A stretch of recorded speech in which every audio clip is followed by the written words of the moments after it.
the king. There's only is centered in one act. Interpretation is thus referred to the way someone says something, reads a text, or acts out a character. But then, when can I say that I am acting or not acting? When I am acting out or not?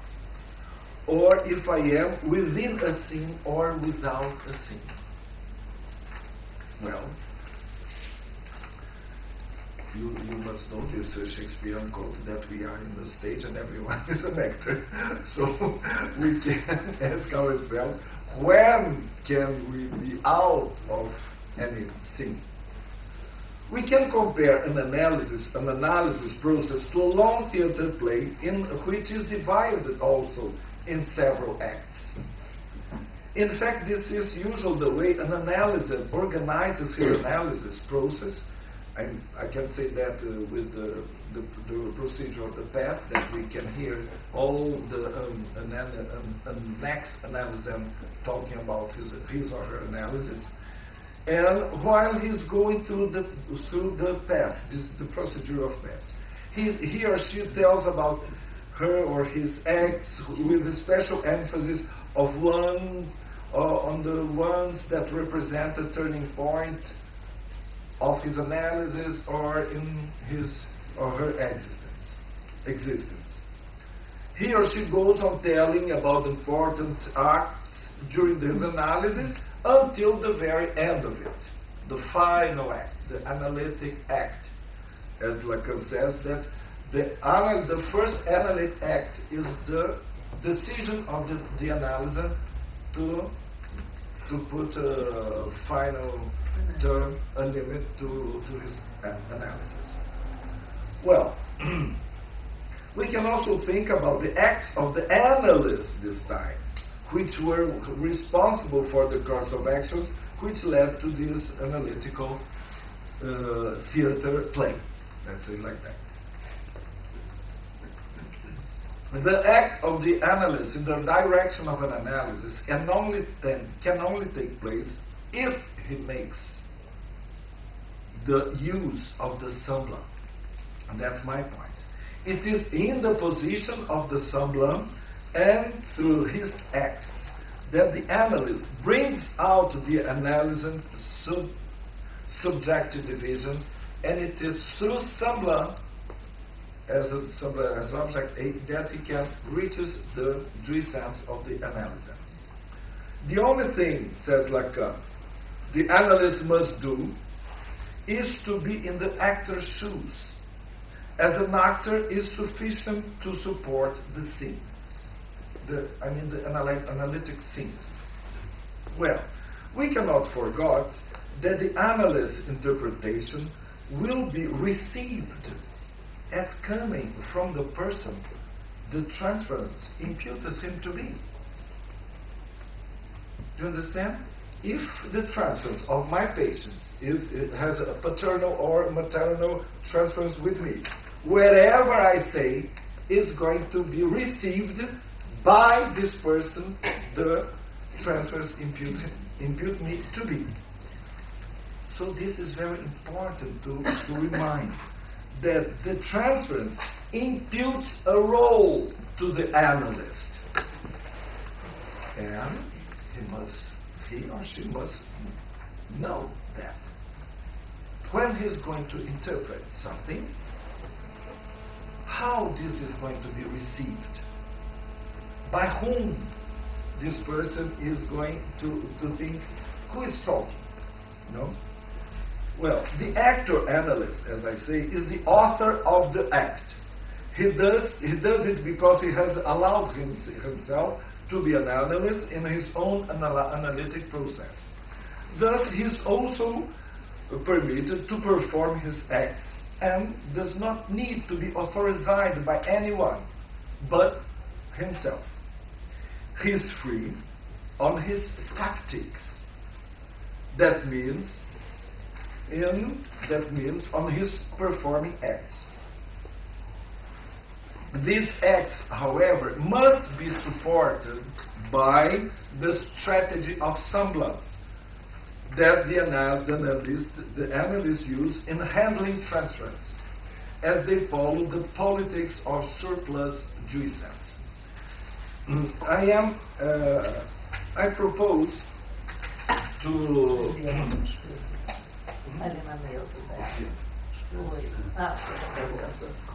I propose to think, well, when Lacan is developing the field of language, that's the moment between the 50s and the 60s, he has this famous article, The Direction of the Treatment, in which he says he uses a war vocabulary from Clausewitz.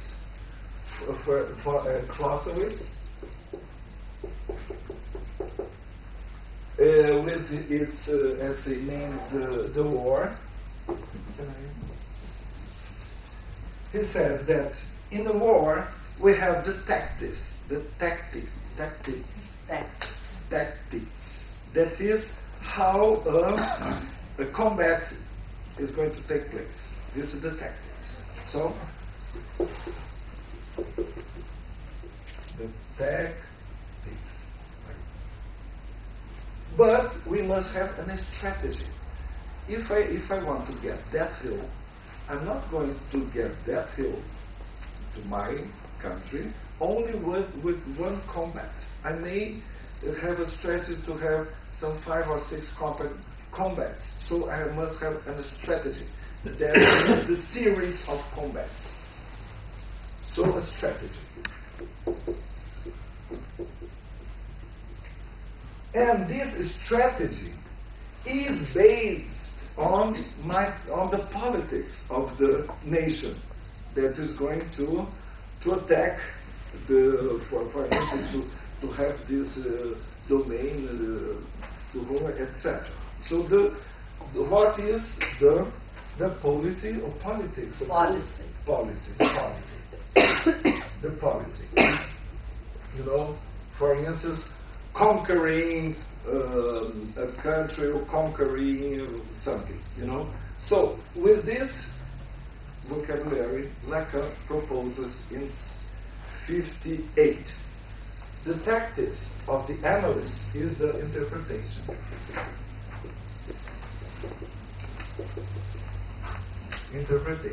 His strategy is the handling of transference.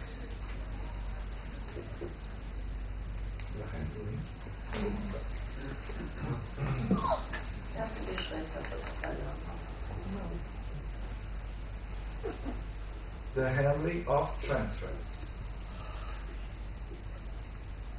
But, so the analyst is free. He chooses the interpretation. But this interpretation must be based on the strategy, and the strategy must be based on the policy. And the policy is as the wants to be. Or the subject's lack of being. This is in the field of language, he proposes. You know, this famous, the field of language and the field of speech and the function of language. What I propose is to think the field of jouissance and the function of the act. It's from the 70s on in Lacan's teaching. So here, if we are in the field of language, here in the field of jouissance, we can say the tactics is the act. And this act is not necessarily a speech. We can have act with no words, but is an analytic act. The strategy is the semblant. I put it in the plural. And the policy is le plus de jouir. Is it right that you call in English surplus jouissance? Le plus de jouir? So surplus jouissance. That means the object A. So, as the thing, we can say that the analyst is free in his act. He is less free in the strategy of the semblance and less free in his policy. So the policy defines the strategy of semblance and the acts of the analyst.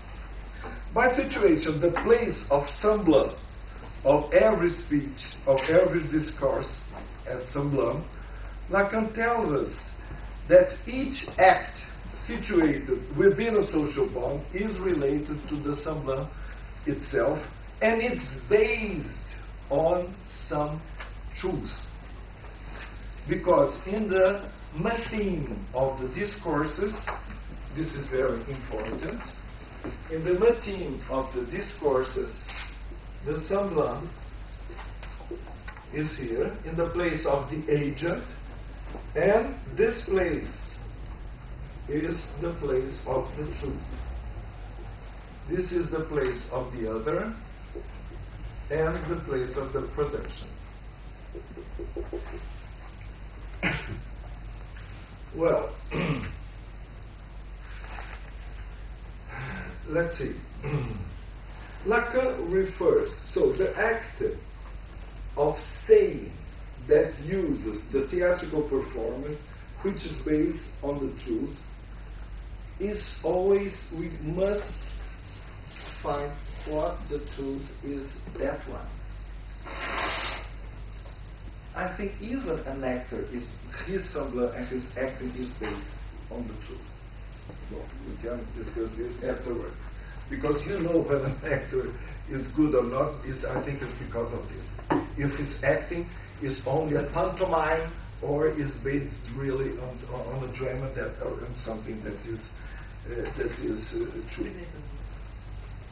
Well, according to Lacan, with the dimension of the performance, adds up in the unconscious itself. He says in Seminar 6 on Hamlet, he states that the actor lends his member his own presence not simply as a puppet, but with his belly beyond unconscious. That is to say, relating his own members to a certain history that belongs to himself. What about the actor-analyst? Well, in this case, we can say that he only lends his body and voice and perform the whole of semblant of the object because he has built his own unconscious knowledge. And that is important because by having gone through his own analysis, once transference has been established, the analyst is enabled to act according to the script written by the analysant. This is another difference from the actor and the analyst. The script is not already written as the lines of an actor. The lines of the analyst must be made from the analysant script, of course.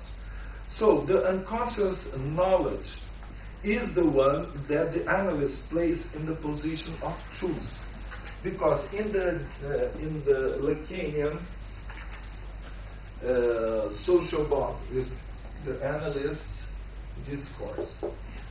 Now we have the analyst in the place of object A, and at the place of the truth he puts the S2. That means the knowledge.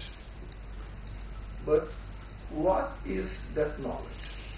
I think this knowledge is made by three types of knowledge. First of all, the knowledge of his unconscious, because the most important thing for the training is his own analysis for the analyst. But we can say that this knowledge is also the knowledge that is constructed, built during the analysis. So